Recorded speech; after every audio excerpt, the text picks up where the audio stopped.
সাকিব খানকে ছাড়া Bangla cinema industry আমার মনে হয় না কল্পনা করা যাবে।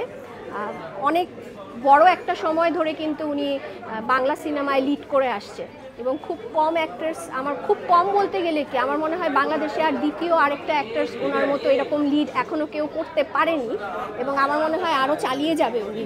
তুফান ছবিটা করেই আসলে উনি প্রমাণ করে দিয়েছেন যে উনি আসলেই বাংলাদেশের মেগা স্টার। আমি তো আমার এর আগের অনেক ইন্টারভিউতেই বলেছি যে আমার কাছে তো শাকিব খান হলো বাংলাদেশের শাহরুখ খান। এসআরকে যেরকম ইন্ডিয়া লিড করে সেরকম আমাদের বাংলাদেশেও এসআরকে আছে, সেটা হচ্ছে শাকিব খান এসকে আমাদের দেশে।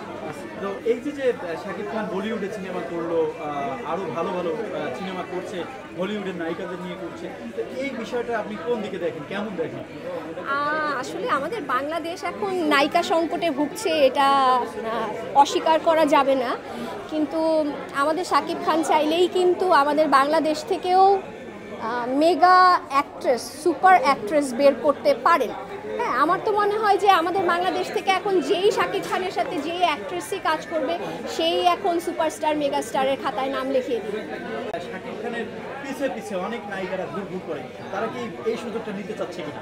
আমার তো মনে হয় যে হ্যাঁ, এটাই তারা নিতে চাচ্ছে এবং আমি শাকিব খানের দৃষ্টি আকর্ষণ করব যে আপনি দেশের বাইরে না, হলিউড বলিউডকে ছেড়ে আমাদের বাংলাদেশে কিন্তু অনেক ট্যালেন্টেড অ্যাক্ট্রেসরা আছেন। প্লিজ আপনি উনাদের সাথে কাজ করেন, উনাদের সাথে কাজ করে আমাদেরকে বেস্ট বেস্ট কাজ উপহার দেন। আমরা আমাদের দেশের অ্যাক্ট্রেস আপনার সাথে দেখতে চাই। অনেকেই বলে যে শাকিব খান বাংলা ইন্ডাস্ট্রি না থাকলেও কিছু আসে যায় না বা তাকে দরকার নেই, একটা মহল এভাবে কথা বলে, তাদেরকে আপনি কি বলবেন? দরদের ট্রেজার দেখা হয়েছে, হ্যাঁ, দরদের ট্রেজার দেখা হয়েছে অবশ্যই, ট্রেজার দেখে বাট আমি আশাবাদী যে তুফানের মতোই দরদও যেন এগিয়ে যায়। দরদের ট্রেজারটা এমন কি ছিল যে জায়গাটা আপনার কাছে ভালো লেগেছে?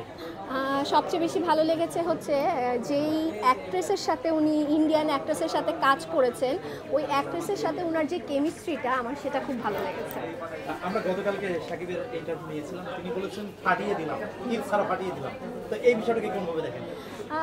বললাম না, তুফান সিনেমা করে তো একদম তুফানই তুলে দিয়েছিলেন, এখন হচ্ছে দরদ সিনেমা করে হচ্ছে উনি ইচ্ছারা দিয়েছেন, যে কথাটা বলেছেন আমার মনে হয় পারফেক্ট। বাকিটা আমি হচ্ছে ছবিটা দেখার পরই আসলে আপনাদেরকে জানাতে পারবো যে আসলে ছবির ভিতরে কি আছে।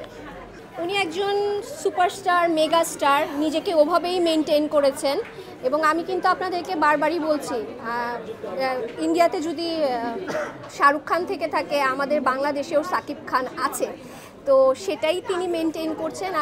আমি বলবো যে উনি কিন্তু প্রতিটা ফিল্মে নিজেকে কিন্তু একটা নতুন রূপে নিয়ে আসে, নতুন রূপে নিজেকে প্রেজেন্ট করে, নিউ লুকে আসে।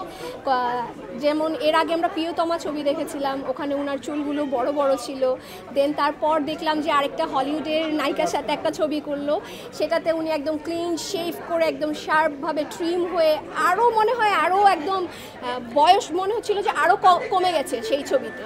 আর এখন দরদ সিনেমাতে না, তুফানের মধ্যে যেটা তাকে দেখেছি, তুফানে তো তাকে পুরো একদম আমাদের বাংলাদেশের, বারবার বলছি কিন্তু যে উনি আমাদের বাংলাদেশের শাহরুখ খান। আমার কাছে ওনাকে আমি ওনাকে একটা কথাই বলবো, উনি আমাদের বাংলাদেশের শাহরুখ খান। শাহরুখ খান যেভাবে ইন্ডিয়ায় যেই পর্যায়ে চলে গিয়েছে, ওনার যেরকম ভক্ত, আমার মনে হয় বাংলাদেশ হিসাবে উনি পারফেক্ট। শাকিব খানের পরবর্তী সময়ে এই স্থানটা যদি শাকিব খান না থাকে তাহলে কে আসতে পারে আপনার কাছে কি মনে হয়, যেহেতু আপনি এই জগতেরই মানুষ? আমার মনে হয় শাকিব খান আরও লম্বা সময় এই জায়গাটা লিড করে যাবে, এই জায়গাটা কেউ নিতে পারবে না।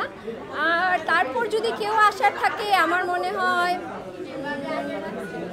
আরিফিন নিশো বা আরিফিন রুমি, তারপর সায়েম, এরা আছেন, চলে আসবে। আপনাকে আসলে